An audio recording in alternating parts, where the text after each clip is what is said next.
বিদ্যুৎ সাশ্রয় করতে গিয়ে অনলাইনের শিক্ষা ব্যবস্থায় ছাত্ররা কতটুকু উপকৃত হবে?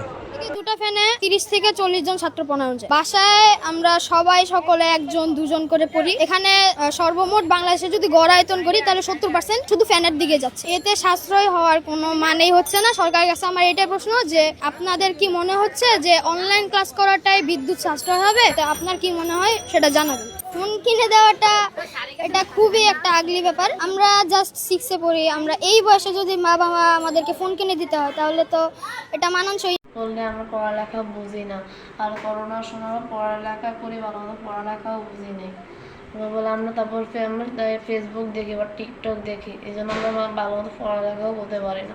অফিসটা 3 দিন করে বন্ধ রাখলে এসিগুলো বন্ধ থাকতেছে, কারেন্টগুলো সব বন্ধ থাকতেছে, ফ্যান ট্যান, ওইখান থেকে হয়তো সাশ্রয় হতে পারে। কিন্তু একটা এই যে স্কুল বন্ধ করে যে বিদ্যুৎ সাশ্রয়, এটা মোটেও আমার কাছে মনে হয় না যেন ফলপ্রসূ হবে। 60টা বাচ্চার জন্য মিনিমাম অ্যাটলিস্ট 5টা ফ্যানের প্রয়োজন হবে। তাহলে এখানে কিভাবে সমস্যার সমাধান করতে চাচ্ছেন বিশেষজ্ঞরা, আমি এটা কিভাবে সমর্থন করতে পারছি। স্বাধীনতার 54 বছর থেকে এই পর্যন্ত যে পরিমাণ দুর্নীতি আর অর্থ লুটপাট হচ্ছে, সেই টাকা যদি এই দেশের উন্নয়ন আর শিক্ষাক্ষেত্রে সততার সহিত খরচ করা হতো, তাহলে বিগত সরকারের মতো বর্তমান শিক্ষা ব্যবস্থায় স্কুল বন্ধ দিয়ে অনলাইনে ক্লাস শুরু করে বিদ্যুৎ সাশ্রয় করতে চায়।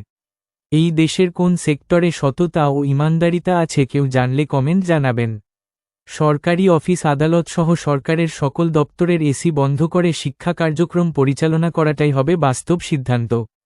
একটা জাতিকে পিছিয়ে দিতে বিগত সরকার শিক্ষাকে আলুভর্তা মুসারির ডাল বানিয়েছে অনলাইন শিক্ষা ব্যবস্থায়। নানা দুর্নীতি আর অর্থ লুটপাটের মাঝেও জনগণের টাকা দিয়ে শিক্ষা ব্যবস্থার মান উন্নত করতে অর্থ খরচ করলে দেশের ভালো। তাই অনলাইন ক্লাস ছাত্রদের পড়ালেখা মানসম্মত নয়, বর্তমান সরকার জানা উচিত। ছাত্ররা অনলাইন শিক্ষার পরিবর্তে মোবাইলের প্রতি আসক্তি হয়ে যাচ্ছে। মার্কেট বন্ধ রাখলে তাহলে এসি ফ্যান অনেকটাই সাশ্রয়ী হবে। আমাদের বাচ্চাগুলো তো আসলে অলরেডি মোবাইলে অ্যাডিক্টেড, অনলাইন ক্লাসগুলোতে আরও বেশি মোবাইলে অ্যাডিক্টেড হয়ে যায় এবং মনোযোগটাও থাকে না। ফিজিক্যাল ক্লাসে ওরা যেভাবে মনোযোগ দিয়ে দেখে, টিচার বোর্ডে লিখে তারা শিখে, অনলাইন ক্লাসে ওগুলো কোনো কিছুই হয় না। যেটা শিখে সেটা দেখেন যে মনেও থাকে না, পরবর্তীতে মনে করতে পারে না। মূলত এটা তেমন কোনো কার্যকর কোনো পদ্ধতিই না। যদি 60 জন আমরা একজন শ্রেণীকক্ষে থাকি, সরকার যদি বিদ্যুৎ সেভই করতে চায়, আমরা যদি অনলাইনে ক্লাস করি, এই 60টা নন মিলালে 50টা ফ্যান চলবে। তাহলে এইদিকে 50টা ফ্যান চলতেছে, ওদিকে চলতেছে 5টা। তাহলে আপনার কোনটা বেশি সাশ্রয় মনে হয়? আপনার দুই দিক দিয়েই তো চিন্তা করে দেখতে হবে।